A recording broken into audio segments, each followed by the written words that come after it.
Back from recess is the continuation of the Lane County Board of County Commissioners meeting. We'll continue this agenda item that we have before us, which is our Public Works item, item number 11. And this is the fourth reading and deliberations of Ordinance 2507. Is there a request from any commissioner to read this ordinance in full? If not, I'll read it by title only, which is enough, I'm sure. Fourth reading for Ordinance 2507 in the matter of amending Lane Code Chapter 16 and to adopt clear and objective standards for housing in residential areas in Section 16.090 definitions, 16.237 significant natural shorelands combining zones, 16.238 prime wildlife shorelands combining zone, 16.239 natural resource conservation combining zones, 16.240 residential development shorelands combining zone, 16.241 shorelands mixed development combining zone, 16.242 dredge material mitigation site combining zone, 16.243 beach and dunes combining zone, 16.253 stream riparian regulations rural comprehension metro plan, and 16.254 Greenway Development Permit Rural Comprehensive Plan, as required by Oregon Revised Statute 197A.400, updating references in other sections of Lane Code and adopting a savings and severability clause and declaring it emergency, file number 509-PA25-05301. All commissioners are required to disclose any potential or actual conflicts of interest they have with the proposal before us. That means if a commissioner or one of their relatives could be financially impacted negatively or positively by the proposal, that should be disclosed for the record, followed by a statement that the commissioner can or cannot proceed. If there is an actual conflict, that must be disclosed on the record, and then the conflicted commissioner must recuse themselves and step out of the room until deliberations on the ordinance have concluded. I'll now ask for each commissioner to disclose any conflicts. Vice Chair? I have none. Commissioner Buck? None. Commissioner Trieger? None. Commissioner Farr? Chair, I own property in Lane County. It is inside urban growth boundaries. I do not believe that presents a conflict. All right, thank you. And I, Chair Lovell, have no conflicts as well. Now I'll ask for any challenges to any commissioner's ability to participate in the deliberations on the ordinance. If anyone wishes to challenge a commissioner for a conflict of interest, the challenger should explain the basis for the challenges. Commissioner challenged will have the opportunity to respond and state whether they're able to proceed without any actual conflicts of interest. Does any member of the public wish to challenge any commissioner's ability to participate in this matter? Not seeing a crowded house and no objections, we'll continue on. Seeing none? Yes. May I ask for a quick clarification? Please. This is a legislative matter, and we occasionally have quasi-judicial matters where a different question is asked of commissioners. Have we had outside contacts? This is legislative is different to quasi-judicial. Can you briefly explain that to me? Well, the ex parte contact requirement only applies in quasi-judicial. Do you need more? Well, It's mainly because I'm a first grader. the quasi-judicial matters that you hear are that quasi-judicial means sort of like trial-like, judicial being trial. So you're acting like a judge. So you have to be a neutral decision maker. Legislative, you're a legislator. So you don't have to have that kind of question even being asked about whether you are for or against something. Sounds good. Does that make sense? Around legislators, so good. Thank you. All right, sounds good. Well, we have the staff with us. I see we have LMD Director Keir Miller with us. How are you, sir? Good to see you today. Good to see you. Kevin Gilbride and Rachel Surslev to present to us the staff report. So, Rachel, please go ahead. Thank you, Chair Lovell, and good afternoon, Commissioners. Staff was last before you with this ordinance 2507 on November 4th, at which time the board reopened the record and directed staff to conduct additional outreach with parties of record for the ordinance and set a fourth reading for today. A meeting was held with parties of record on November 17th, and prior to scheduling that meeting, staff suggested that stakeholders provide specific written comment on code amendments for staff to review, and in order to come to the meeting prepared to discuss. However, we didn't receive any of that information. So we met on November 17th, and at this meeting, many of the same general issues with the ordinance were raised by stakeholders, ones that have already been previously raised.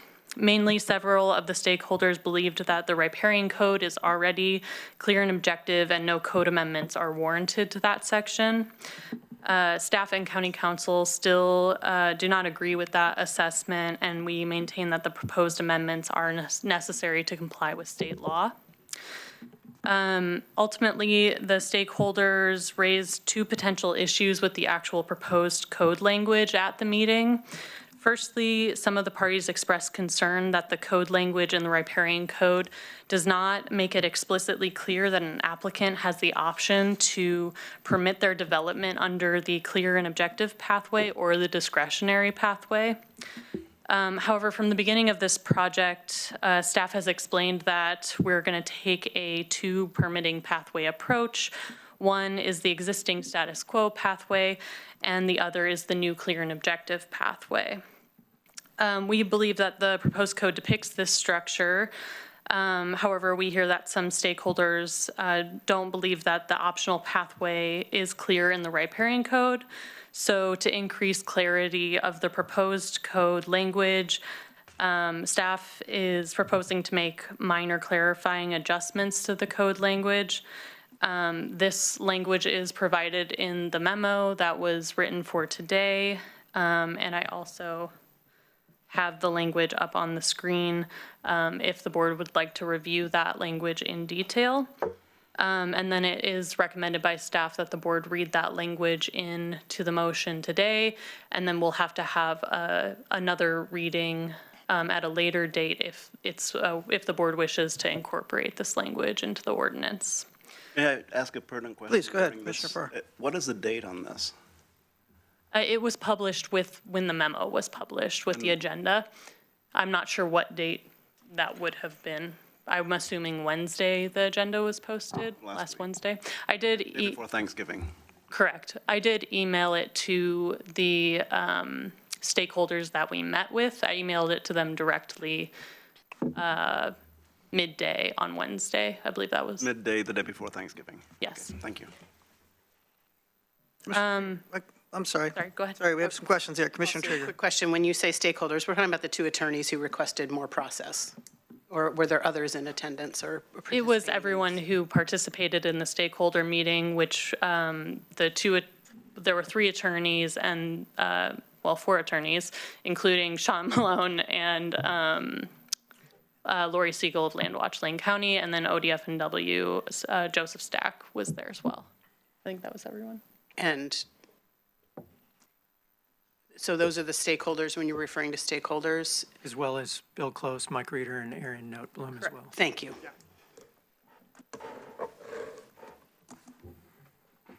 Okay, Please, go ahead, Rachel. Thank you. I'm done. I'm going to let Kevin talk. Okay. Thanks. All right, will you do next slide? Yes. Okay, so the second code provision raised by stakeholders for further amendments is the definition of housing, which is newly included in Lane Code 16090. The amendments primarily provided by Mr. Reeder propose amending the definition to exclude the last sentence so that residential accessory structures, motor vehicle access, and sanitation systems are subject to the clear and objective standards. Mr. Reeder's suggestion appears to just be a differing opinion from staff and county council. The full definition is shown on the slide here, but the pertinent section is the last sentence, which reads, "Housing does not include residential accessory structures or development ancillary to a dwelling, such as motor vehicle access and on-site wastewater treatment systems." Staff, in consultation with county council, do not recommend that the board make the amendments to remove the last sentence of the definition of housing. Staff have included this exemption from the clear and objective standards of accessory structures, motor vehicle access, and sanitation systems to align with the Roberts v. City of Cannon Beach case. The Roberts case is cited and summarized in the ACM we sent to you all, but I'll give you a further summary. The Oregon Court of Appeals in Roberts determined that not all local government decision-making that touches or concerns housing is restricted by the clear and objective mandate. Instead, the court considered that the development of certain ancillary items, such as road access, even if proposed specifically with a dwelling, is not the development of housing, and conditions for their development need not be clear and objective. Furthermore, staff, in consultation with County Council, find that it is important that ancillary development that is not housing, as considered by Roberts, is treated such to ensure life and safety protections from natural hazards, such as landslide risks from steep slopes, flooding, and fire safety. The Roberts case specifically considered that access should not be subject to only clear and objective standards, because it would stop the governing body from considering discretionary standards that are designed to provide life and safety protections. Staff, in consultation with County Council, agree with the court's findings and recommend that the board do not make amendments to the definition, because that would hinder the county's ability to ensure life and safety protections for the county's rural citizens. Additionally, or finally, staff note that we received several email submittals from stakeholders post the posting of the ACM, including Mr. Cluse, Reeder, and Malone. And staff have accepted the additional comments, forwarded them to the board, and reviewed them intently. We consider that the stakeholders have not raised any additional issues that have not already been addressed by staff today or through our past presentations to the board.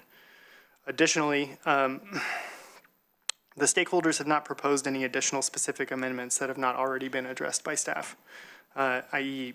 Through the amendments proposed today or incorporated into the proposed code already. Finally, the stakeholders state that they have not had opportunity to review the proposed amendments since receiving them, which appears contradictory. The amendments were forwarded directly to the stakeholders last Wednesday, as Rachel said, and that was November 26th. And staff have received multiple responses from the parties since that email. Specifically, Mr. Close provided direct response and analysis of the proposed amendments in his November 28th and November 30th emails to staff, where he stated directly that he believed the changes had shortcomings. Now I'll pass it back to Rachel for our suggested outcomes today. Thanks, Kevin. So yeah, staff is recommending that the board make a motion today to incorporate the changes presented in the memo. And in order to incorporate those changes in the ordinance, we'll have to return for a 5th reading of that ordinance. And we have coordinated recently with Jessica to determine that December 16th would be a day that we can return. And also, staff is recommending that the board include in their motion that County Council's memo on the Goal 5 requirements be incorporated into the findings of fact. So that's just another clarification that we would make to the findings of fact prior to adoption. So we're asking that that be included in the motion that's made today. And that concludes staff's, well, sorry, I'm going to hand it over to Keir now to say a few things. Sorry, not done quite yet. Good afternoon, commissioners. I just thought I would provide some comments. I have a guess that part of the discussion today is going to be about the request to keep the record open longer that's been made by a couple of the attorneys to engage in the process further with staff to try to refine the proposal. I certainly understand that tension, and I want to just address it head on. I want to do two things. I want to talk about just the quick history of this project, and then I want to talk about some of the work that is on the LMD long-range work plan moving forward. So as the board is aware, Kevin and Rachel and Amber Bell, before she left the county, had been engaged in this project for nearly a year. They're all incredibly smart. They understand the material. They've done their level best to try to make these clear and objective standards as transparent, as open, as user-friendly as possible. They have no agenda. Their goal is just to follow the law, implement the code as best they can, and deliver a product which I think is excellent. Back in April 20th, I believe, staff met with Mr. Close and others to talk about the proposal and kind of general broad outlines. Then in July, there was a draft of the report, or I'm sorry, of the draft code issued, sent directly to stakeholders, including Mr. Close and Mr. Reeder. The Planning Commission process engaged, which is the typical process for vetting issues, talking through complex technical matters. Mr. Close has since indicated that he elected not to participate in the Planning Commission process because decisions are made at the board. And while that's true, I mean, the board makes the final decision. Really, the process for folks to get their concerns out on the table is to vet them through the Planning Commission so we can have a proper process to work through. So at this point, the board has directed staff to keep the record open a month longer. We've extended the project a month longer. We're going to need to go at least one more reading at this point.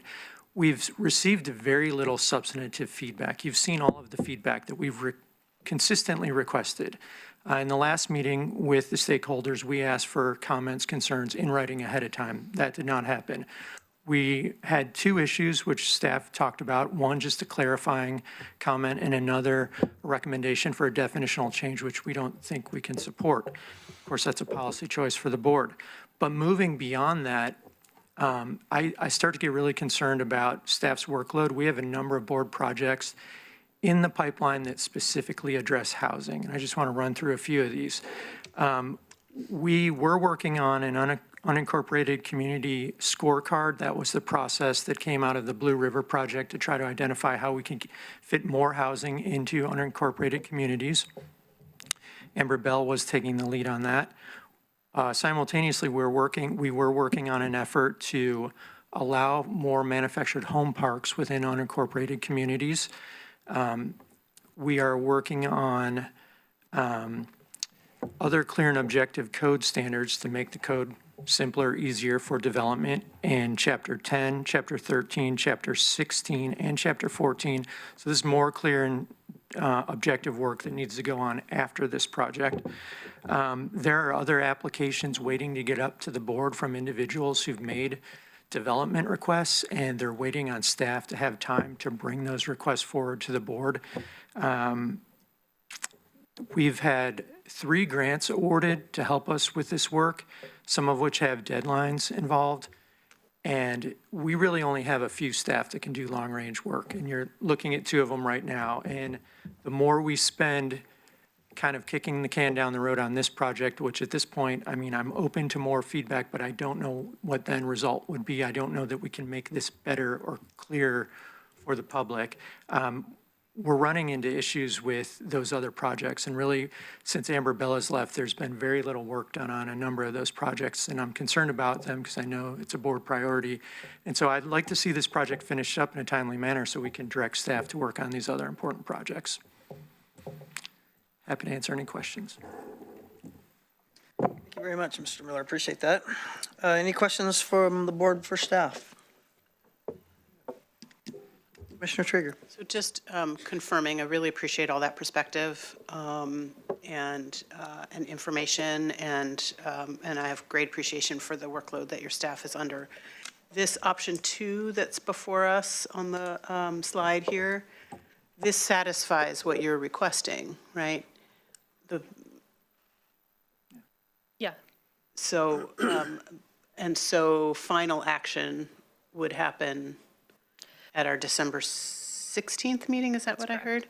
And that final action would be these changes that are before us in the packet. Correct. And those were crafted on the heels of the additional opportunity that was requested outside of the thorough, long-term, usual process already.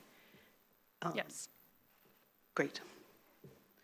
Yeah, I think for the moment that, just making sure I summarized in my head all the, great, thank you. Commissioner Farr, please. Is this the one opportunity of questions before we, No, sir, this is an important item. I think we could, as many questions as we need to have answered, let's answer them. okay, well, excellent. You know, Keir, thanks for pointing out that the staff is incredibly smart and has no agenda. I did know that. It's clear from the work that you do, and it's clear from the presentations that you make, that in this area, boy, you are so much deeper than I am, so very much deeper than I am in this area.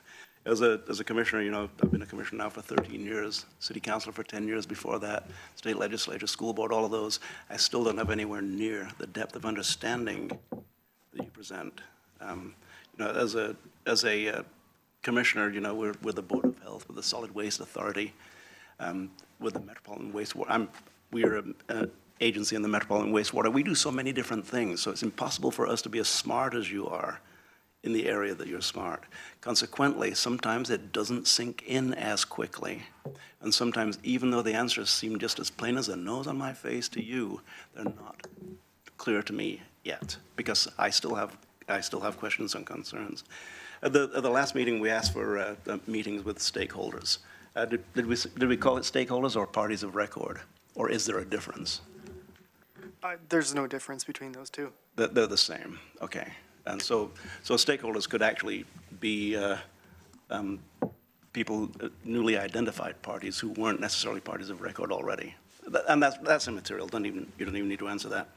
But, so we had meetings then that we asked for. Yes, we had a single meeting on One November meeting. 17th. And about how long was it? It was an hour long. An hour long. Okay. Was it productive? In your estimation, was it a productive meeting? Both productive and not productive, I would say. So maybe my second question would help with that second part of that. Was it conclusive? I think your answer to that is no. No, I think it was conclusive. We got two primary concerns from the stakeholders, and we addressed the one that we thought was addressable through this process, and the other, we believe, is just a disagreement in interpretation of case law. Now, the case law that has been interpreted is Roberts versus Cannon Beach. When was that? Originally 2023, but it went through multiple levels of court and is, I should pass it to Ann. So the Court of Appeals decision, which is the decision that everyone's relying on, was the beginning of 2025, I think. I think it was 2024, which is what I think the staff memo says, 2024. Okay. And the question that one attorney had on that regarding the clear and objective standards surrounding vehicle access and septic or wastewater disposal, whatever it may be, and you strongly believe that no clear and objective standards should be placed on those two areas because of the circumstances that Lane County may encounter, which any county may encounter. I would say yes. I also would like, I'd also say that like sanitation in regards to riparian setback, or riparian standards that we're addressing through this, sanitation has its own setback requirements for drain fields and tanks, and they're greater than ours. So in a lot of cases in the rural residential area, they wouldn't even come into consideration for these standards. And the access standards aren't ours. They're Chapter 15. They're regulated by Lane County Transportation Planning. So exempting them from our clear and objective allowances in these specific zones is pertinent. So our entire authority and decision-making on that comes essentially from a single case, which is the Roberts versus Cannon Beach, or the confidence that you gain in your opinion on that is from that single case. Confidence in our opinion, Mm-hmm. Sure, yeah. I would say that they're not, housing in the way that we defined it in the code is just housing. It's the specific structure of a dwelling and not the ancillary uses. So while Roberts makes that interpretation specifically, our code logically applies it. by making them two separate things, because you don't always have access specifically for a dwelling. You don't always have sanitation specifically for a dwelling. Hold on, you don't always have access for a dwelling? Well, a dwelling needs access, but access isn't always constructed specifically for a dwelling. Like, you might have access just to get onto a property to camp on it, or another use like that, or like if you have a farm use. But if it's to camp on, it's not a dwelling. Right. So that's why I'm saying they're separate things. You can have access without a dwelling, or you can have access with a dwelling. Okay. But when we're talking about housing, we're not talking about camping, we're talking about housing. We're talking about Right. actual construction of a house. Yeah. A residence where people will live and lock Yeah. the door at night. Okay. I still have questions regarding this, because it seems to me that I've not really dug into depth in the Roberts case, but it seems to me it's talking about transportation facilities. Does it talk specifically about driveways that lead up to and adjoin the house?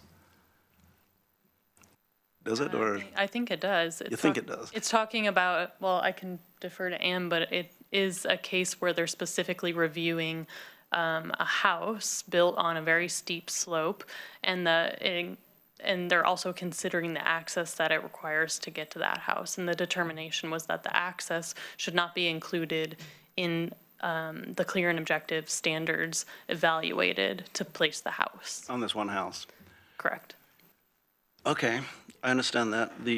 So then your feeling is that the clear and objective standards could not include slope, for instance?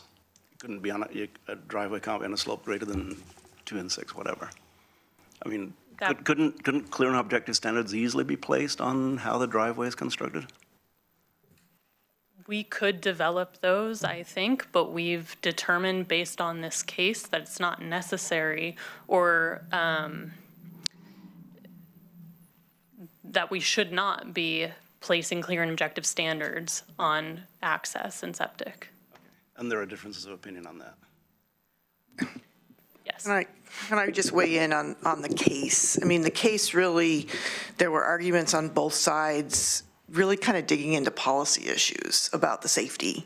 So that was the one side of the parties was arguing that it seems like, I totally understand what you're saying. It seems like you should be able to have some clear and objective, but what they do is they depend on the engineers. And so that's not clear and objective. It's relying on some expert. So that was a lot of what the arguments were in front of the court, is like, these safety things are really important to cities and counties as far as making sure we can make these roads safe. And I mean, you have to read the case, but they came to the conclusion at the end that they felt like the roads shouldn't be part of that. And it was, a lot more policy than they sometimes rely on. And this is in Cannon Beach? This was in the city of Cannon Beach. This is in the city. And the Supreme Court, it's gone up to the Supreme Court. So the Court of Appeals decision came out that probably about a year ago, and then it was appealed to the Supreme Court, and the Supreme Court has not ruled yet. There was oral argument that I guess maybe you shouldn't watch because it's not part of the record, but there is online the argument of the Court of Appeals, the Supreme Court argument, which is pretty interesting. Okay. That's not clear to me, but you've done a very good job of explaining it in your way, and what a bonus it is to have you in the room because of your depth of information and understanding of issues that I have to have, my analysis has to include as good a confidence as you have, and right now I don't have that confidence in my analysis of this particular ordinance. I don't, because I'm not sure that the driveways can't include clear and objective standards. I need more information on that, and I'm not sure exactly how to get it, but we can talk more about that. You know, this morning we had a wonderful, excuse me, I'm sorry. Step to the chair. Okay. Well, pardon me. Go ahead and finish if you want. I am done. This morning, we had a wonderful presentation from the City of Eugene on how they're moving forward with their, what they call the Envision Eugene Comprehensive Plan, and how it's evolving and changing, in no small part because of new state rules that are in process. They talked extensively about the different zones, and we talked about the UTA, Urban Transition Zone. which is county code. We're talking about county code right now, right? County code, but city administration. And I'm kind of wondering if any of the discussion regarding this particular matter today actually falls into urban transition zones. I don't know if you can answer that on the fly right here, but I have questions about that. Until we had the presentation this morning where I saw a really fantastic progress on the part of the city of Eugene in what they called, let's see, I want to get the exact words, removing barriers from housing construction. And they demonstrated they're doing a really good job of removing barriers from housing construction. Two of the greatest barriers are cost. One is cost. The second is the length of time it takes to do things. And I'm not fully confident at this point in time that what we have before us as an ordinance does exactly that. I don't know that it removes barriers from the timely and less expensive process for building houses outside of the urban growth boundaries. Or in the urban transition, which is a part of county code also. Now, why is that important? Why is it important that we as a county provide facilitate the development of housing outside of urban growth boundary, houses outside of the urban growth boundary? Well, in no small part, because dense urban growth is what we are sworn to by Senate Bill 100 and every reiteration of Senate Bill 100 since then. Dense urban growth is important.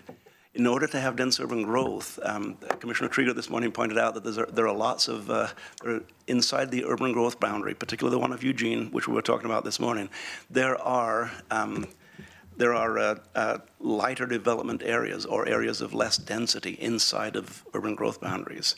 Now, the type nation, and I have a few questions that I developed as late as this morning regarding how we're moving forward, removing obstacles from building houses. And does this ordinance do the best that we possibly can? Thank you for being patient. Commissioner Trigger. Thank you.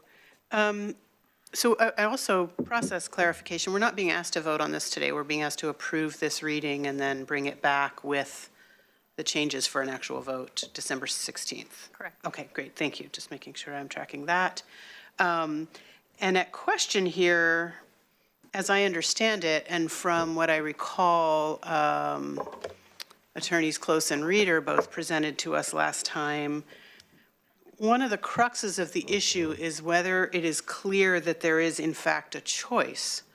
And that choice, the decision of which path to take, the clear and objective or not, is a case-by-case choice. And so you cannot write code that covers everything because each individual application has its unique characteristics, but you also don't write code to a specific application, right? Both are true.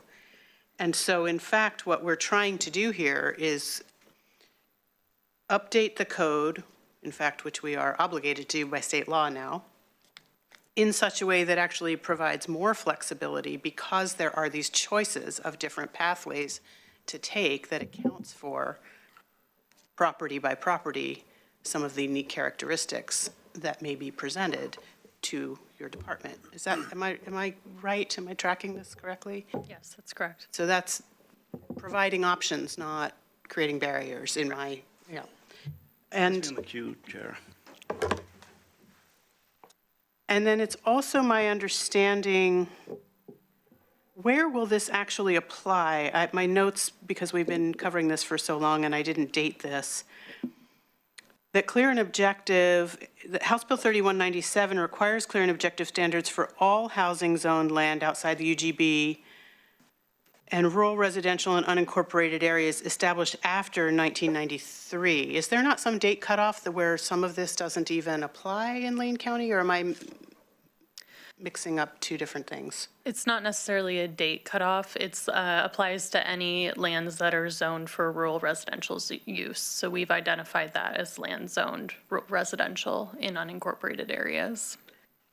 Where did I get that? The date, 1993. the date applies to, is in regards to when unincorporated communities were designated, and ours were designated before that date. Thus, the lands within unincorporated communities are subject to this change in state law.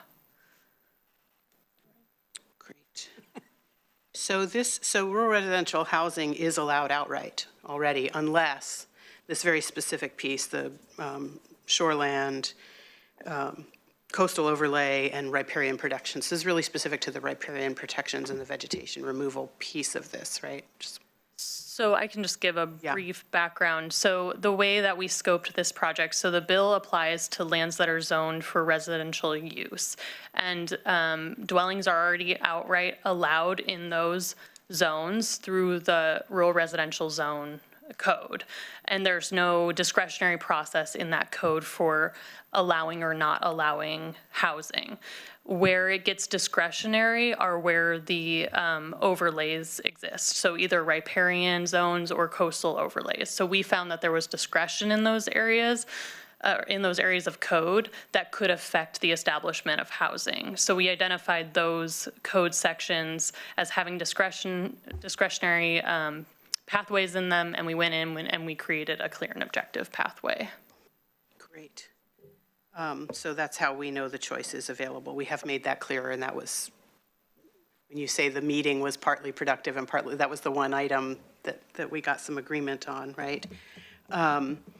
And so, but no actual language or additional amendments or changes have been recommended. There's just a difference of opinion, of interpretation at this point. That is where the stakeholders, some of the stakeholders disagree with case law, our attorneys, our professional staff, and that's the crux. That's where we are. Correct. But they're not recommending any particular language that they want to see. There's just disagreement about that interpretation. The only recommendation on specific language was what you saw today on the slides Removing. and in the ACM, and we are only suggesting that the board move forward with one of them and not the other. And not the removal of that Correct. sentence off of that one piece.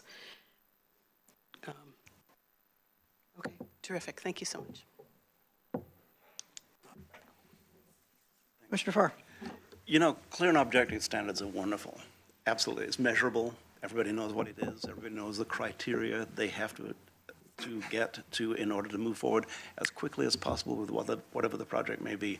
And I'm fully in favor of clear and objective standards. We all must be. I don't think anybody is not in favor of clear and objective standards because it allows for less staff time, less attorney time, less appeal time, all kinds of reasons that we want clear and objective standards. But when we have an opportunity to put in place in an ordinance clear and objective standards that are as comprehensive as possible, we need to take that opportunity. And maybe we're doing that at this point in time, but I'm not convinced that we are, particularly in light of the transportation issue, the driveways issue. Because to me, if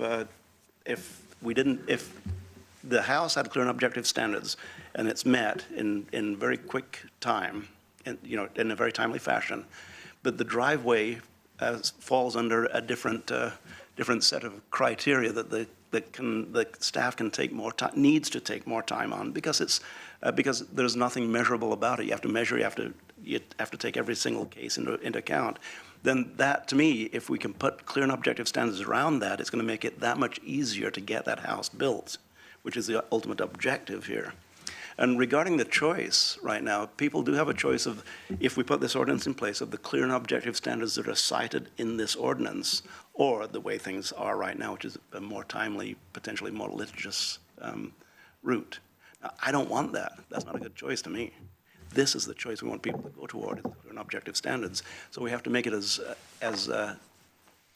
question mark free as possible in terms of, is it comprehensive? Now, we may come back and find out that, yes, there's nothing more comprehensive that we can do. And I may find that the Roberts case in Cannon Beach applies universally to all of Oregon. I don't know that it does, even though it's we're waiting for the final court decision on it. So that's my hesitation in moving forward with this, because I believe that we need to do every single thing that we can outside of urban growth boundaries and inside of urban transition areas, some of which are right on the banks of the Willamette River, by the way. That we're doing every single thing that we can to facilitate building houses. And until we're at that point in time, I'm not going to be a yes on this ordinance until this ordinance has me convinced that it's doing exactly that. It's providing a clear, objective path for facilitating the building of houses. So and that's my explanation of it. A choice is good, but this is an Hobson's choice, you know. You can do it the way it is, and it's time-consuming, possibly litigious. Or we've got this, what may be a incomplete, clear and objective standard that is being placed in this lasting forever ordinance. So. You're probably not going to change my mind, Keir, but go ahead. I don't know that I'm trying to change your mind. I'm trying to understand your perspective.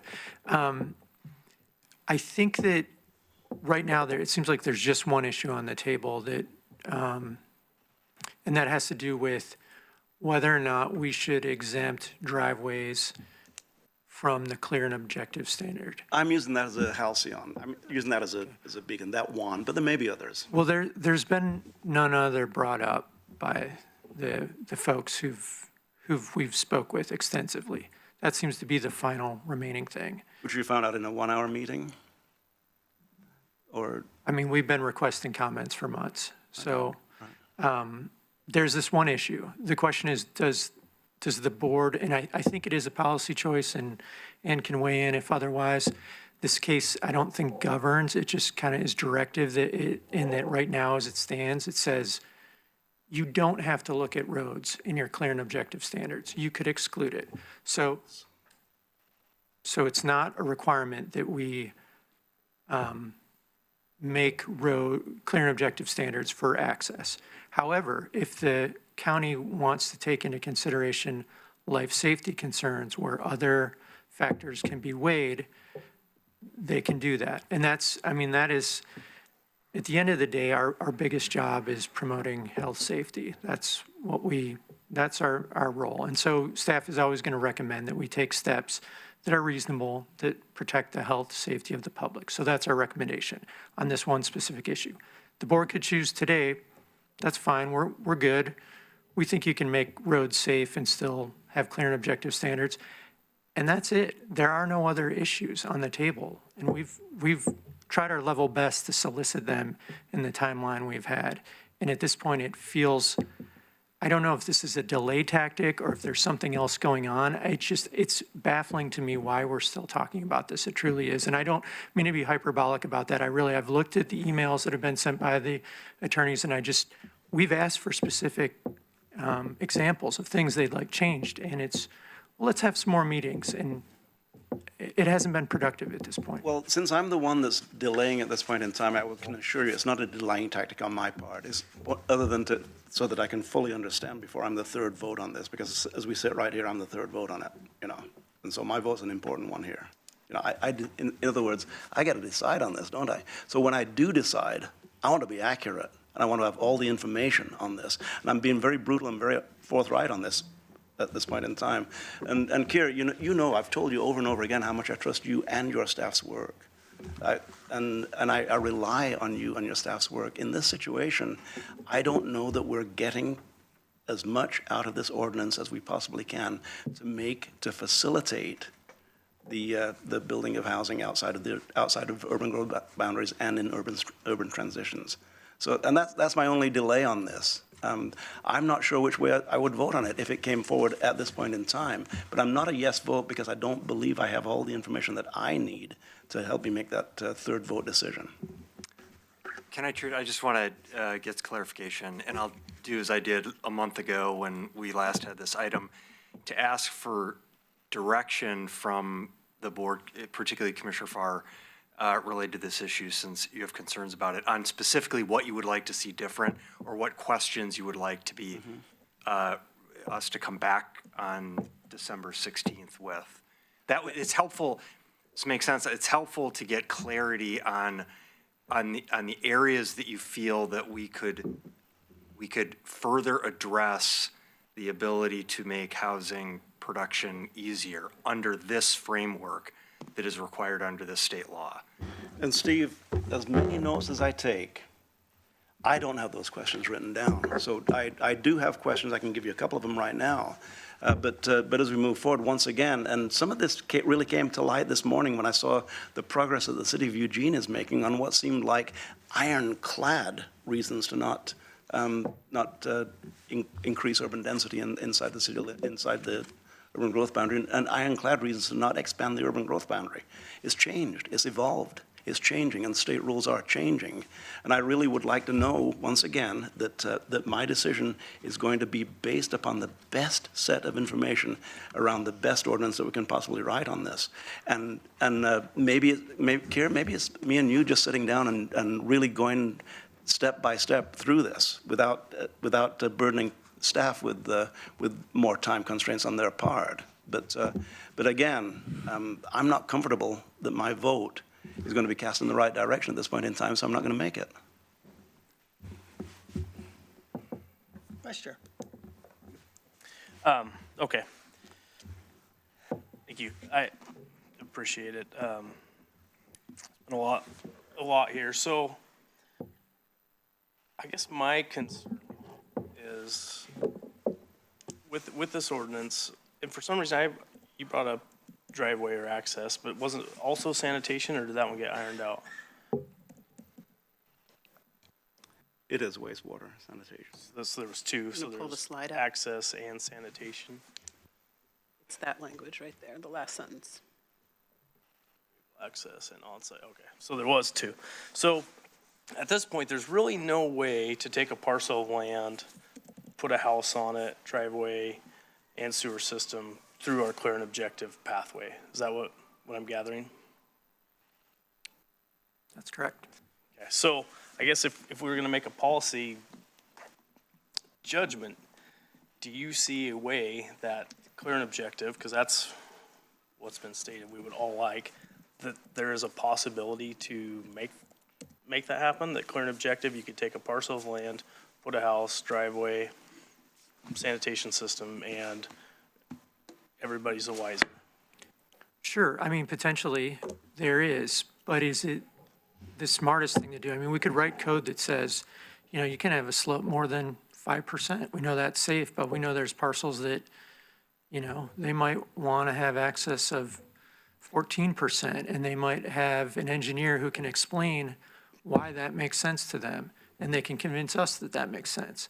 That's not clear and objective. So if we're going to make clear and objective standards, I think we would err on the side of being more cautious to protect the life safety, the county from liability.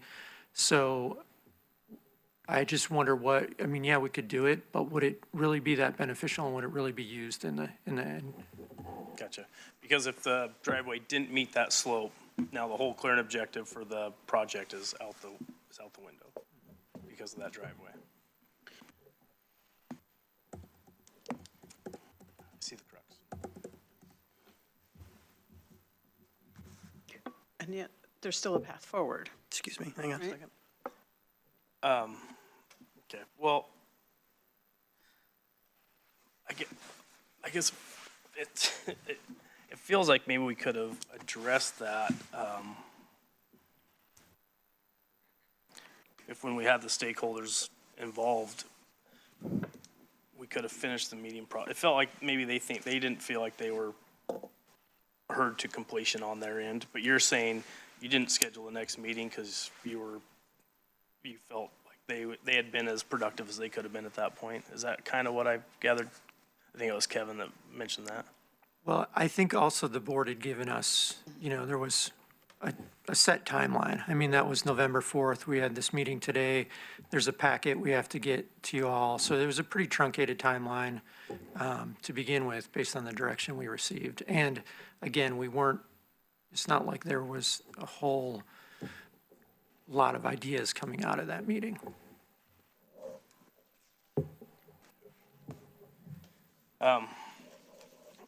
So to dive in just a little bit further into something you said, I believe it was second, maybe third reading, Kevin.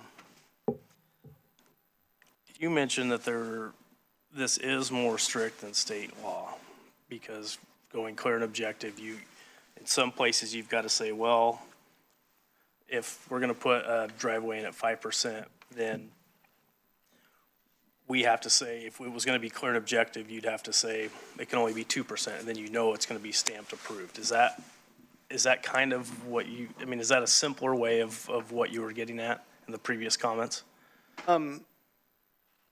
I don't believe this is necessarily stricter than state law. I think it's stricter than some of the discretionary criteria that we currently have, because you can't develop clear and objective standards that are more permissive than the discretionary standards, because the discretionary standards were adopted based off of state law. So if we tried to make a clear and objective standard that was more permissive, then we'd be violating state law. So you have your clear and objective standard that does its best possible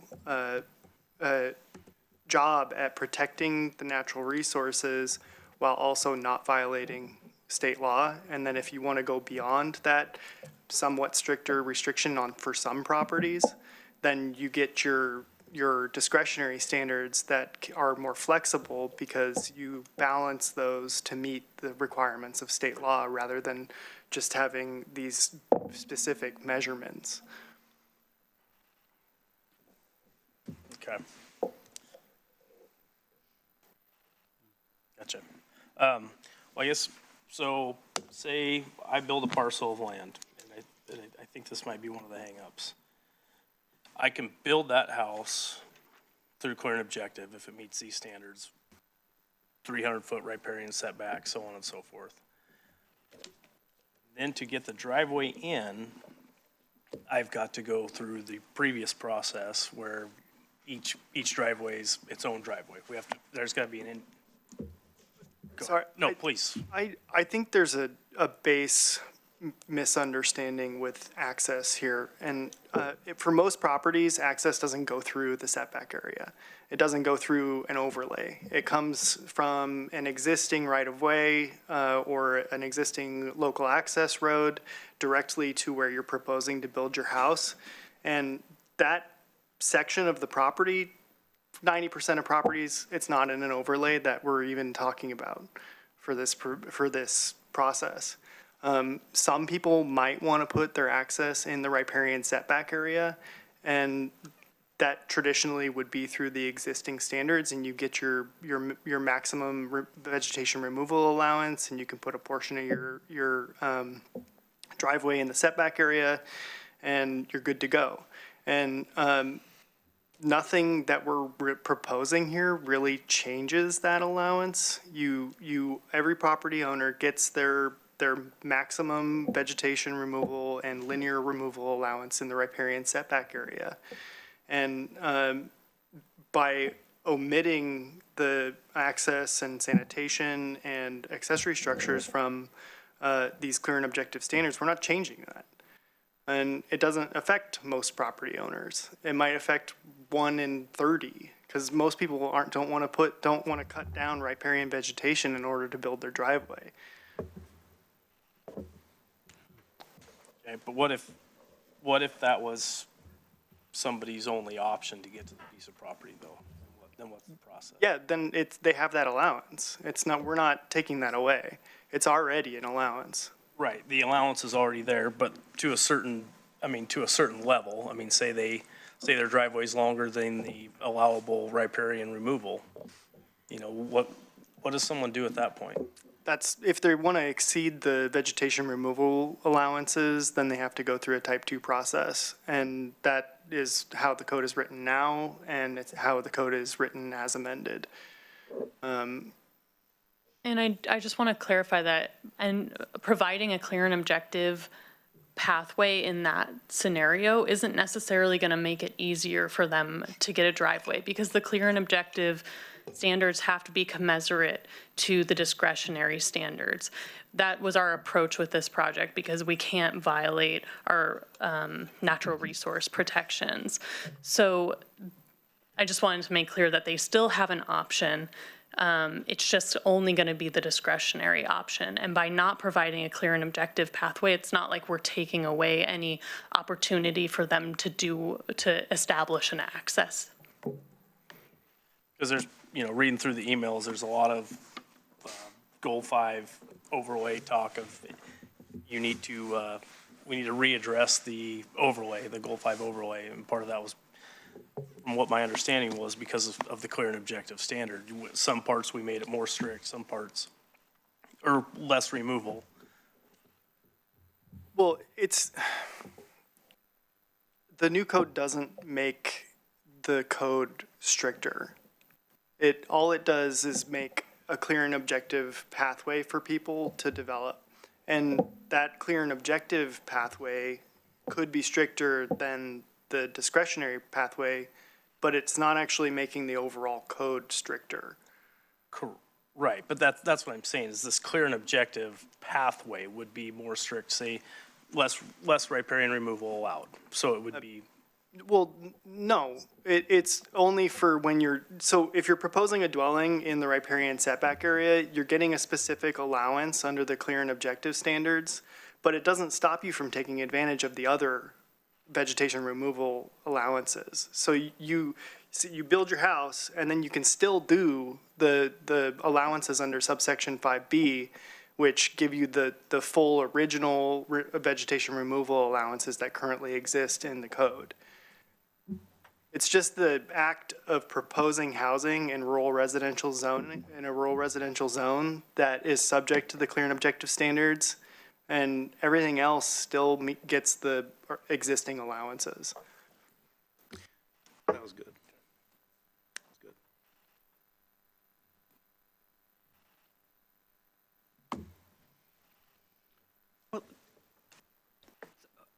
Were you pointing to me or Commissioner Farr?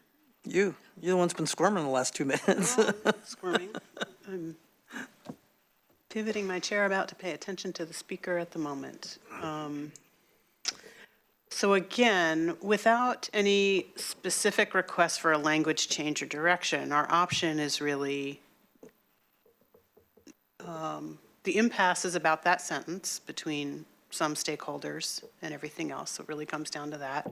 And so it's whether we have three options in front of us. I feel like we've kind of aired everything that could be aired for today. So we have three options in front of us, and I understand Commissioner Farr may not be ready to vote, but there's no vote being asked for today other than a process vote. We're not voting on an ordinance today.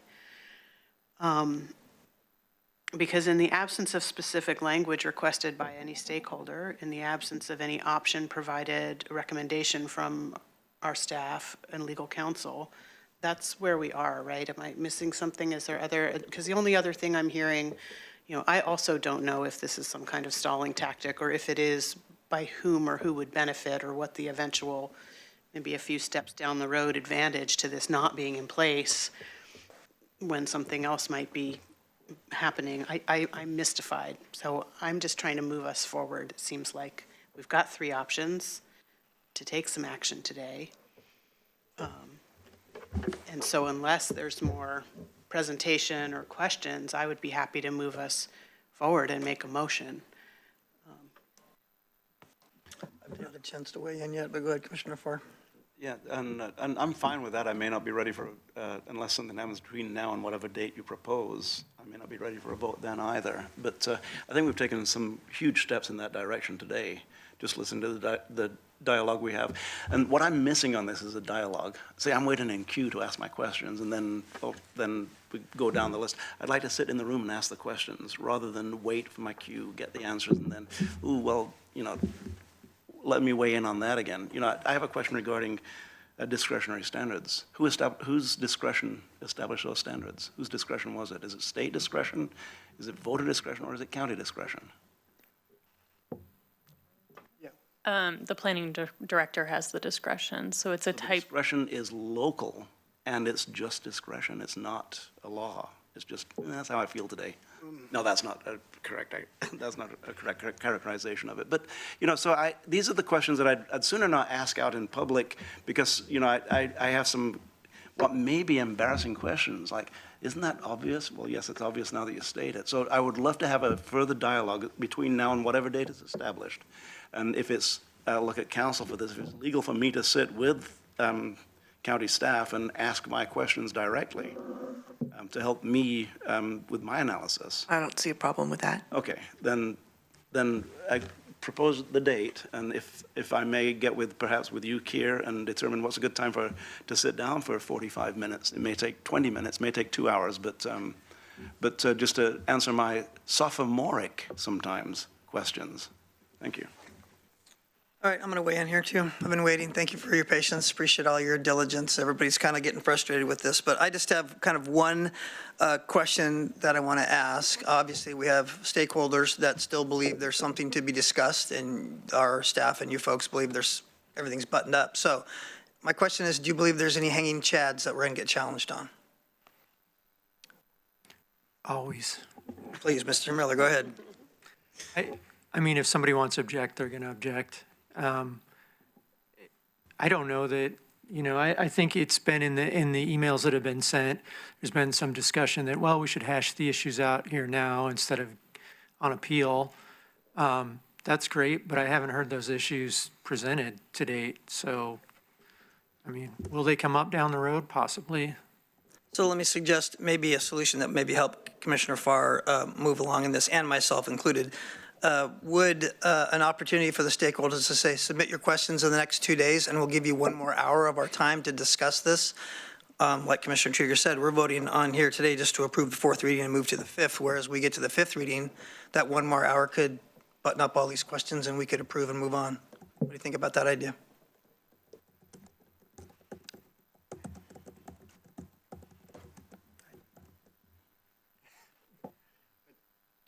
I'm just not sure what would come out of that meeting that we haven't already discussed with Well, the my point is that maybe that's the point. You're not going to get anything back, but at least you did the best effort, and you can go to bed at night and say, we gave them an extra hour, and this is what we got. And Commissioner Farr can go to bed at night and say, they gave them an extra hour, and this is what we got, and everything's cleared up. It's just an olive branch gesture of good faith and process. That's what I'm asking for. And it's an hour. We're not going to take, I understand the workload you said, so I'm being very sensitive to that, but I'm saying it's an hour. The one thing I would just say is this was exactly what happened on November 4th. And actually, the commissioner was quoted as saying, 1 more chance. This is 1 more chance to give specific feedback. And who was that from, Mr. Mokraski? What's that? What was that quote from? Who was that from? One of the commissioners. I just watched the video the other day. So this was, I mean, we can do it. Absolutely. I just think it's important, like, I think what I'm Staff hearing is over here. and over again is we need to put our best foot forward and our best effort forward. And sometimes that's at the sacrifice of what we think we should do or not do. That's all I'm saying. So, yeah, if the board would like to, once again, ask for another opportunity for feedback, we certainly can do that. And this is it. No more. Sure. If you- Line is crossed, sand is drawn, right? You We have an agreement? Well, I just want to make sure at the end of this, Commissioner Farr is comfortable. I don't know if 1 more hour is going to settle that for him. I think us having a meeting might be more beneficial, but if providing 1 second to last chance again is okay, and helps with that, sure, I'm okay with that. I appreciate your workability. Thank you, Mr. Miller. All right, I'm ready for a motion. I think we're ready for a motion. Are we ready for a motion? Nods, head nods. Don't be freezing on me now at this point. I will move to approve the 4th reading, set a 5th reading for a date certain to incorporate the changes to the draft ordinance as presented in staff memo for December 2nd, 2025, reading of ordinance 25-07, and incorporate County Council's October 30, 2025 memo regarding Goal 5 requirements into the findings of fact. Does that cover what you asked for? Rich? Maybe just a slight amendment that the date certain should be December 16th. On a date, right, please. to come back on date certain, 12/16/25 at 1:30 PM. Great. I'll second. I'm sorry, I need to interrupt. Yeah, go ahead. We do not need a time certain on this and cannot do 1:30 PM on December 16th. Okay, But we can do December 16th, Yes. then I'll strike the time certain from the motion. Perfect. Thank you, Jessica. And would we just put the gesture out there for an hour as a gesture, not as part of the motion? I would ask that be an assignment as opposed to part of the motion. What is the hour? It's between now and the 16th. It's got to be soon, obviously, to get things in order and wrapped up and ready to present by the 16th. It's a last ditch, last chance effort, that's what I'm saying. Should that be part of the motion? I don't want to call on Council Bovet because his goal is to stay silent throughout the whole meeting, so I don't want to call him out here. And Davies. I think really is kind of an assignment, so maybe you can cover it in the next agenda item and just say, assign these to, just, it'll be a quick assignment, because I don't even know that Jessica will put it on her list, because it'll be done so quick. That's just Okay. what makes sense to me. All right, so before us, we have a motion to approve the fourth reading of ordinance 2507 instead of fifth reading for December 16th to incorporate the changes of the draft ordinance as presented in staff's memo for the December 2nd, 2025 reading of ordinance 2507 and incorporate the county council's October 30th, 2025 memo regarding goal 5 requirements into the findings of fact. It's been seconded by Commissioner Buck. Is there any discussion of the motion? Yes, sir. The Commissioner. motion, thank you, Chair. And, just one final thing on this. It is taking a while, but I personally need to feel that we've gotten it right. There's an old adage in carpentry. You know that one? It's you measure twice, cut once, because once you cut, it's cut. So we're measuring again. Sometimes you have to measure 3 times to be fully accurate. So weird analogy, but that's exactly what it is, making sure that I am personally, for me personally, dotting the i's, crossing the t's, understanding that we're doing the very best that we can with what is an often stated goal of ours to facilitate the building of housing inside of state law, outside of urban growth boundaries, but potentially inside of urban transition areas. So I just wanted to make sure that this is not a delaying tactic on my part. It's a matter of measuring a second time to make sure that the cut is the right cut. Yes, Commissioner Buck, please. Yeah, to the motion, I just want to ensure that in the next 2 weeks that Commissioner Farr has the time with Mr. Miller and whomever else, just to make sure you're able to have the conversations that you need to have, because I really want to get to that laundry list of things that you stated, and it feels like we need to get past this in order to move forward. And we've spent some good time on it today and in past meetings, so I'm hoping that everybody can commit to that so that we can really decide and move forward on those other items on the 16th. Kira's always been most responsive to my calls, right? To the point of driving all the way out to my neck of the woods to talk to me, so, yeah. Okay, if there's no more further discussion, we have a motion ahead of us. I'll call for the vote. All those in favor signify with an aye. Aye. Aye. Motion passes 5-0. Very good. Thank you for the extended talk and the extended effort. Appreciate it very much. Thank you, Kevin, and Kier and Rachel. Appreciate you. Our next item, 11B, is discussion of the Goshen and City of Cresswell wastewater update. With this is our Director of Public Works, Dan Hurley, and it looks like Jason Harris, our Community Economic Development Director, at the computer on the slides. Good work, gentlemen. Welcome. Good afternoon. Good afternoon, Chair. Good afternoon, Board. Jason's bringing up the slide. I can go ahead and get started, though.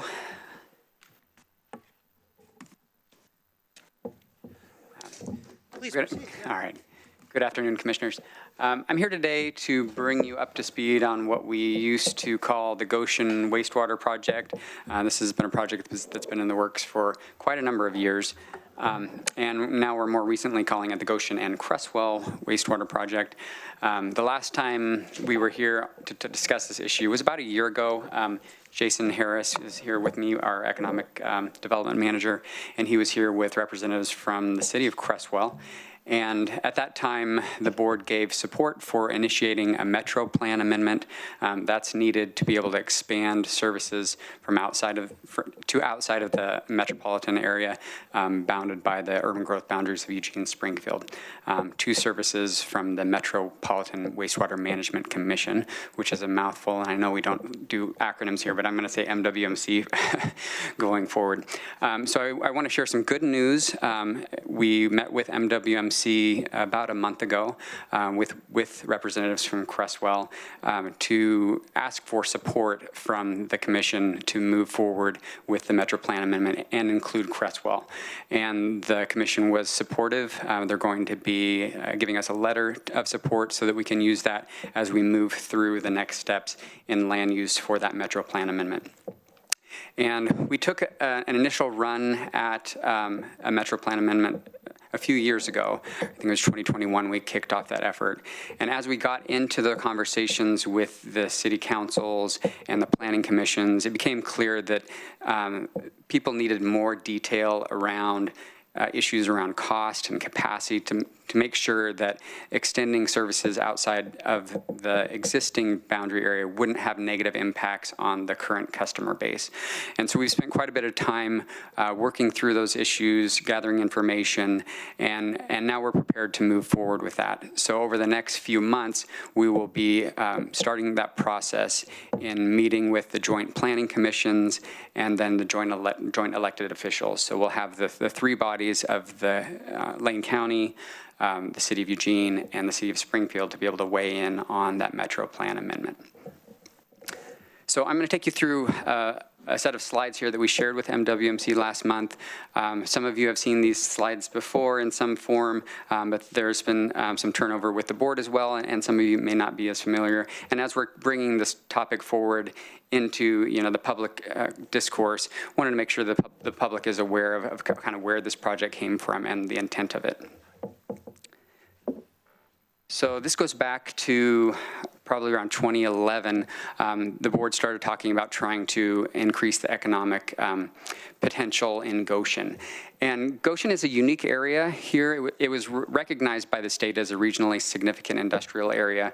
And in that it has a large acreage, about 300 acres of contiguous industrial land.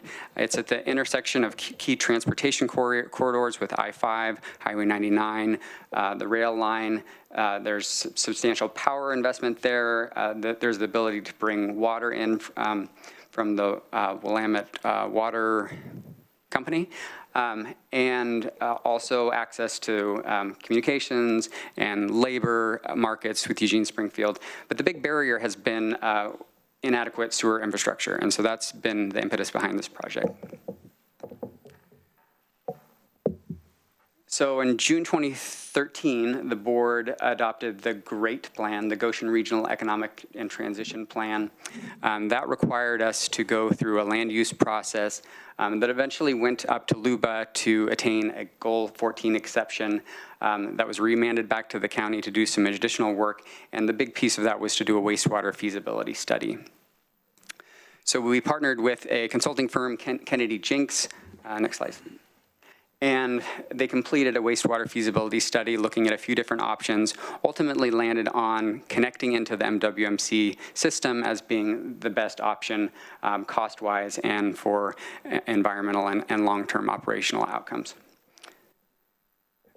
As we finished that study, we also started looking at tying in wastewater from the Short Mountain landfill. If we get to Goshen, it's not that much further than to the landfill. And we've been trucking wastewater from the landfill since 1998. It's been a lot of truck miles over the years, over 1 million miles, and it's a difficult operation for the landfill because it's a 24-hour operation. When we get into storms, sometimes that's icy conditions through the night with 3 trucks. And ideally, if we can have a pipeline that eases that operational burden. But the wastewater is already going into the MWMC system. It's just delivered by truck from the Short Mountain landfill to the Glenwood transfer station where it's dumped. It's discharged into the wastewater system. We kept moving with the studies in 2017, working again with those consultants to prepare a financial and administrative study to identify costs and some different models for proposing to buy into the MWMC system and the City of Springfield. Those are 2 different pieces. The City of Springfield owns the trunk line that goes along the McAvey Highway that this project would tie into. So that study provided us with a couple different models. We've had a lot of conversations with MWMC over the years to finally arrive just in the last few months on moving forward with one of those models. It also identified the different permits we'd need and a number of administrative recommendations. Next slide. In 2022, we completed the first preliminary engineering report. This was called the Project Definition Report. It was recommending 2 10-inch force mains, largely along Highway 99, to accommodate that full build-out of Goshen with the laterals that would extend into the existing built-out areas. Next slide. So then more recently, in the last couple of years, we've been hearing from Crestwell. They're operating under what's called an MAO, a mutual agreement order with the DEQ. Essentially, that's a moratorium on housing on the west side of Cresswell that's serviced by their existing treatment plant. Their existing system is deficient, and the DEQ gave a timeline that they would need to make improvements by. Cresswell started exploring this option of being able to tie into our project into Goshen and then ultimately to the MWMC system, and found that this was going to be their best option as well. Next slide. So Cresswell analyzed 4 different alternatives, again landed on this regional connection as the best alternative, also cost-wise and the long-term operations. And there's just sort of an economy of scale issue of being able to operate a regional system. These wastewater systems are very complex to operate, require special staff and lots of investment in equipment. And it's very hard for a small municipality to run a wastewater treatment system. Next slide. So again, we kind of got stuck on the issues of needing more information around capacity and landing on a cost model for the connection buy-in into the system. So we approached MWMC to do some additional analysis. They teamed with a consulting firm, Jacobs, that looked into the capacity issues, and they found that by and large, the system has adequate capacity. There are still a couple areas where they want to do some more analysis, and they'll be doing more analysis to answer those questions over the next several months. But it looked pretty good to be able to say that this tying into the existing system isn't going to have major impacts capacity-wise for the existing system. Next slide. So looking at the costs, again, we needed to settle on a model for buy-in. There was this, what's called SDC, a system development charge model, and a buy-in model that kind of looked back at the different investments over time. Ultimately, we landed on the SDC model. So this is the model that the MWMC uses for existing customers coming into the system. They are in the process of updating that model. So we have some cost estimates shown here for the different components of the project using this model, but these are based on 2023 dollars, and MWMC is going to be updating their model over the next about 6 months. So we agreed on using the model, knowing that the exact dollar amounts will need to be updated when MWMC completes their update. We also proposed a 5% out-of-network surcharge for these new flows coming into the system. Go ahead, next slide, that's fine. So the key points about this project, the purpose of this project is to increase the economic vitality for the region, as well as to address this issue for Cresswell and their need for increased housing production. There are a number of benefits for efficiency of operating the system and environmental benefits. For example, in Cresswell, they're having to discharge to the Camuswell Creek. It's just a very small water body that doesn't have adequate capacity to handle larger flows and loads. It's important so again, we would be able to eliminate that landfill leachate trucking.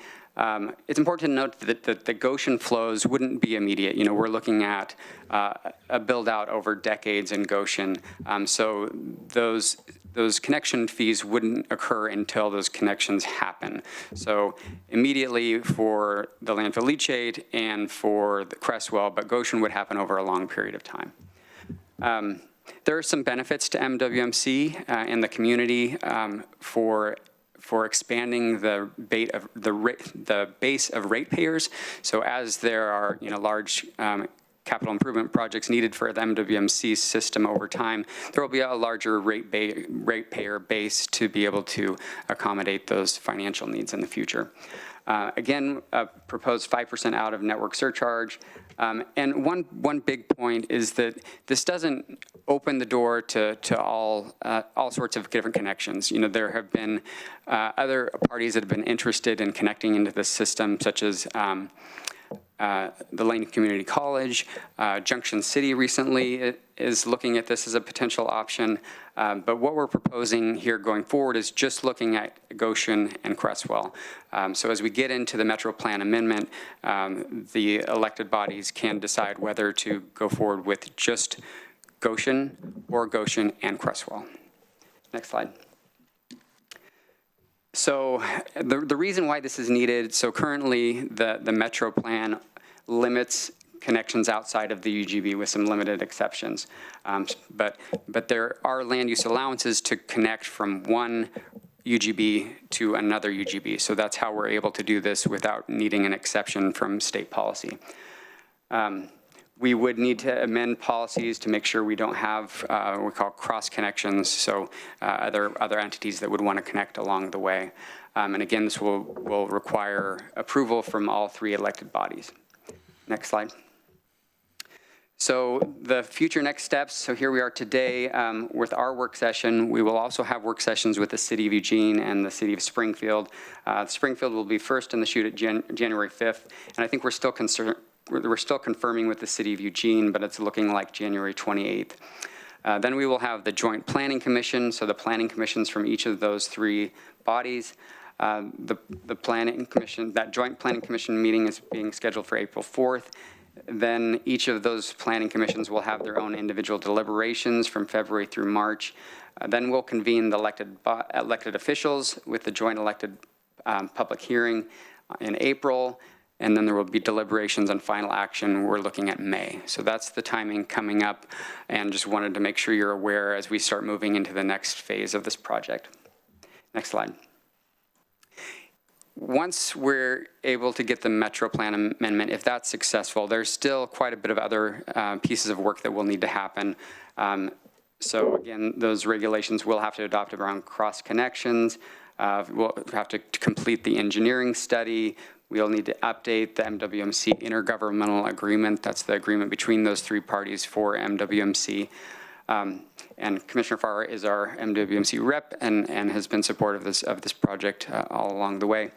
And just a number of things that we'll need to continue to work through. So just to let you know that this is still a long project, but we're trying to move this as quickly as we can to address Cresswell's immediate needs. Next slide. And that's all I had, but I wanted to pass to Jason to just kind of emphasize the economic development pieces and anything you want to add. Yeah, no, thank you, Mr. Hurley, Chair, Commissioners. I think we're all really excited about this initiative, this project. It, as we all know, tracking public policy throughout the state, we're becoming more and more aware of the need of shared infrastructure, regional infrastructure, and this project is going to unlock substantive housing production potential for Cresswell.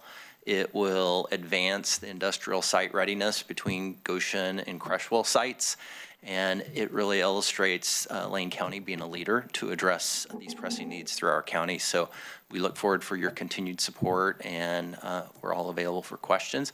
We've been working closely with the City of Cresswell as well, and ultimately also are going to be engaging the University of Oregon Policy Lab team, that they're going to be documenting this work effort going forward to establish effectively a model that could be used in the future. So establishing and recording the formulas, the methodology, and so hopefully in the future there'll be other opportunities, and we can also share out best practices around the state. So thank you for your support. Great, good job. Thank you, Mr. Early. Thank you, Mr. Harris. Yes, Commissioner Buck. Thank you, Chair.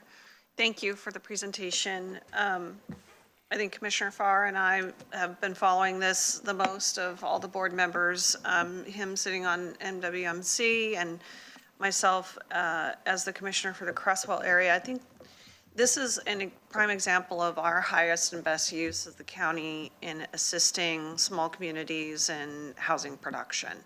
The infrastructure needs, water and wastewater, are incredibly important to be able to develop housing.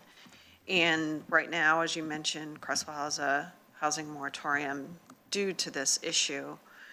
I want to thank Courtney Flathers from the governor's office, who is consistently convening everybody who touches this project on a regular basis to keep it moving forward. It is an initiative of the governor's office for housing production, and of course one of our biggest goals on this board. So I want to make sure that we give her her dues, because she is doing wonderful work on this and making sure that each of the different parties are moving pieces forward.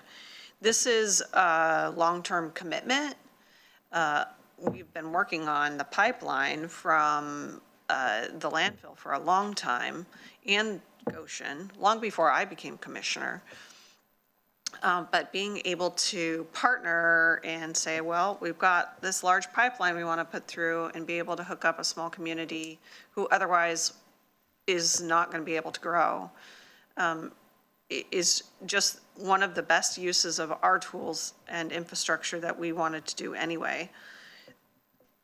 There's, for a long time, was not the political will for having outside communities like this hook up to our metropolitan plan.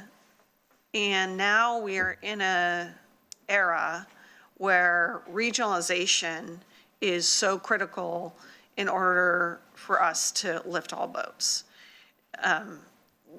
And I want to thank those on our partnering agency boards, the City of Eugene and the City of Springfield, for really diving into this and considering what this means for the entire region, and thanking them for their political will and support to move this along. I think we'll be able to move this forward.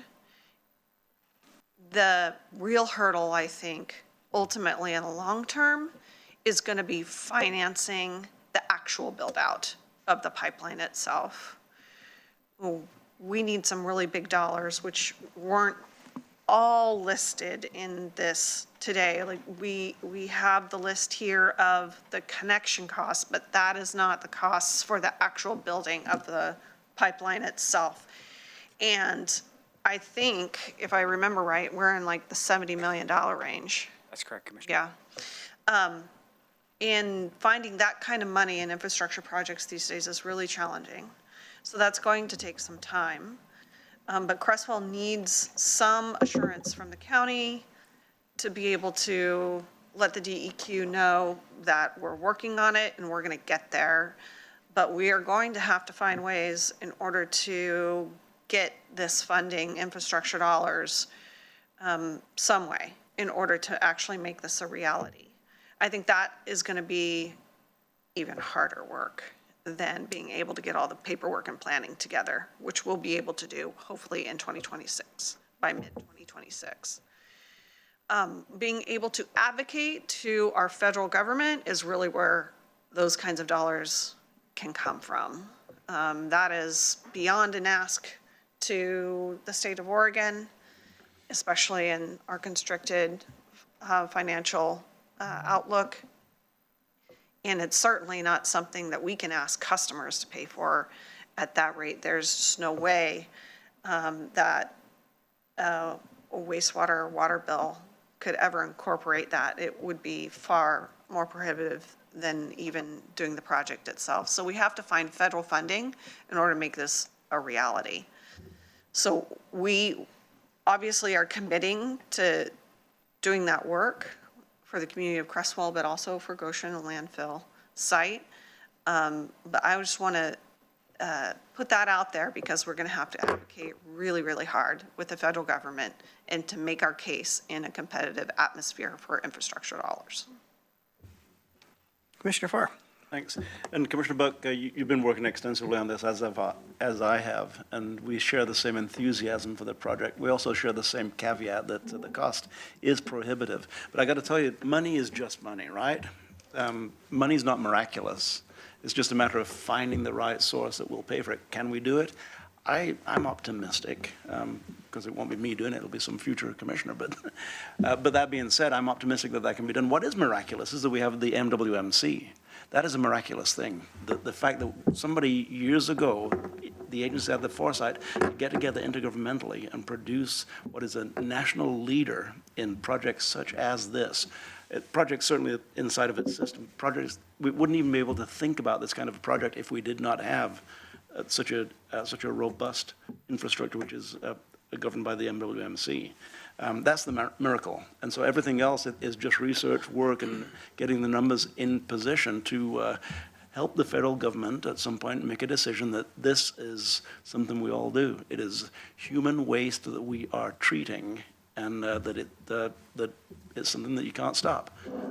It's something that shouldn't be a very difficult discussion, other than finding the timing on it. So I am optimistic. The work's intrepid. There's no question about it. Dan, you've been at the bit on this for a long, long time. Our next meeting is, I think, December 15th. We have a presentation on where MWMC is and the state is on moving forward. So I'm optimistic, guardedly so, because there is a tremendous expense, but the cooperation and the agency involvement is all behind it, and that is a positive step in the right direction. So I'm, again, the timeline, January 28th, the City Council will meet on this, Eugene City Council.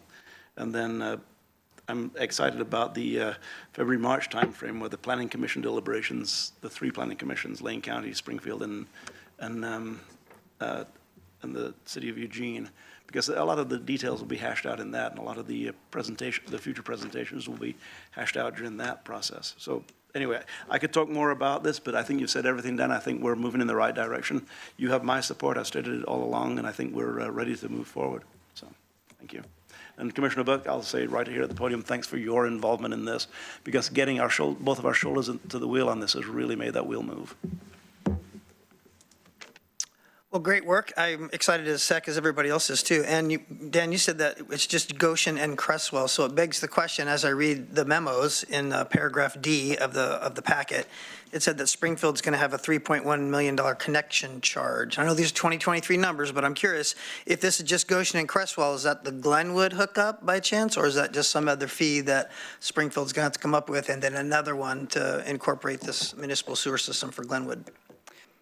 So, Chair, that fee would be for the cost to connect to that trunk line coming down McVeigh Highway. So that would be a fee paid by the users adding flows into that system. So that would need to come from the Waste Management Division for the flows for the leachate, from the county at some way for as those flows come on in Goshen, and that could be phased over time. And then also for Cresswell for their connection cost. Did that answer your question? A little, but I'm still kind of curious how the Glenwood picture comes into it. I mean, sitting on the CETA board, obviously, we're moving forward with that. We have infrastructure money that we're going to start putting toward that. We've got, property we've got all lined up. So, as this comes forward, this is super exciting news because it puts all of Glenwood potentially, out of the septic system near the river and all that stuff that benefits go with it. So I'm just curious if there's any of the feasibility study or the consultant reports that include that leg of forthcoming connections that are going to have to happen at some point. So for the Glenwood transfer station, again, there are flows that come from that transfer station with the staff that work there, but that's pretty minor comparison to the leachate flows that are dumped into that system. So this project really isn't considering that. I think that's more thought out, and the city's got their refinement plan of what they want to see for full build out of Glenwood, and they've done significant investments into the main lines in Glenwood to be able to accommodate that future development. But that's probably all I know on that. Okay, so that's probably an entirely future, different, separate item thing that Springfield's got to bring toward this project. Now, would it be just in the scheme of things, would it be timely to bring that discussion more rapidly forward in the realm of what we're doing here? Or is that something that we should, wait until this bites first and then do a secondary approach? I think those are separate things, Chair. It might be good for the board to have conversations with the city as their intentions for Glenwood. We are going to have an item next week talking about the potential for relocating the Glenwood transfer station, and so we can talk a little bit about that part of it then. Yeah, I noticed also in your meeting schedule, is there a meeting schedule that's going to put all the entities together, like Springfield, Lane County, Eugene, as just like a work session or a joint meeting as such? Yes, sir. That first one of the last two, that hearing, there was a joint elected officials meeting, and so that would be the three elected bodies in April. And then you'll come back in May to deliberate. Right. I guess I understood just the planning commissions are doing that, not exactly the boards. So the planning commissions are the April, and then that February through March, and then the last two are for the Sorry, boards. bifocals at a weird angle. Thank you. Appreciate that clarity. All right, good. Thank you. Any other comments or questions? We'll certainly appreciate the work, and we're excited, and go to it, get on it and ride. Let's go. Thank you, Commissioners. All right, thank you very much. All right, our item 12 on our list as we wrap up today's business is our commissioners' business. Is there any announcements by our commissioners? Yeah, it says, 11, 12, yeah, it's all listed differently, yeah. All right, item 11, excuse me. No announcements, how about comments from today's public comments? Anybody? Okay, committee reports. Moving through this at breakneck speed. All right, future board assignments. The only one that I have would be the 1 more hour allotted to the stakeholders for the 2507 ordinance. We already discussed that, so that's just making sure that's noted.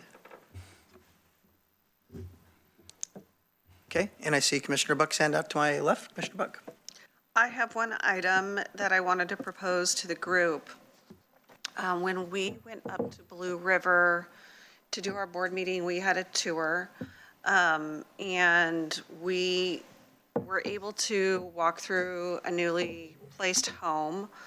That person and one other person were building homes and completing them in this awkward window of time between September 8th and September 30th. And those 2 dates are really important because right after the fire, we as a Board of Commissioners approved fee waivers for people who were building.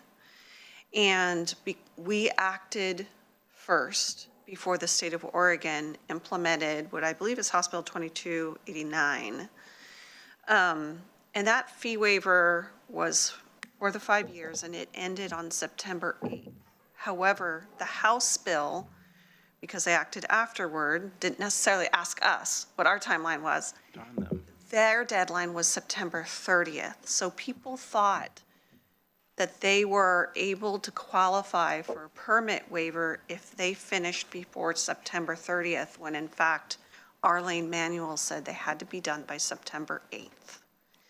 So there are 2 people who were hoping to get fee waivers for their homes that have not been able to get them. And my request to the board is that we grant those 2 folks their fee waivers. It would be approximately $34,750, give or take, so just shy of $35,000. It would have to come out of reserves in the Land Management Division. Kier, you could probably answer that question if the board requested it. But that, I think, would be able to make a couple people whole that were expecting to be able to utilize those fee waivers that are now out of pocket by that amount of money. And that way, we've lined up timelines, and we've been fair to all the folks who expected to be able to build and take advantage of any fee waivers and any other ability to build with House Bill 2289. That, because this is not necessarily a board order exactly, I don't know how to present the request, and maybe Kier can help how he would need the request, but I need to be able to ask my fellow board members for the approval. And then direct him to be able to make that happen. Heads are bobbing everywhere. Do you want to go first? You want? Sure, I just had a clarifying question. Was that total for the 2 folks, a total of $34,750, not each request? Yeah. And then my other was a process question, but you're on that.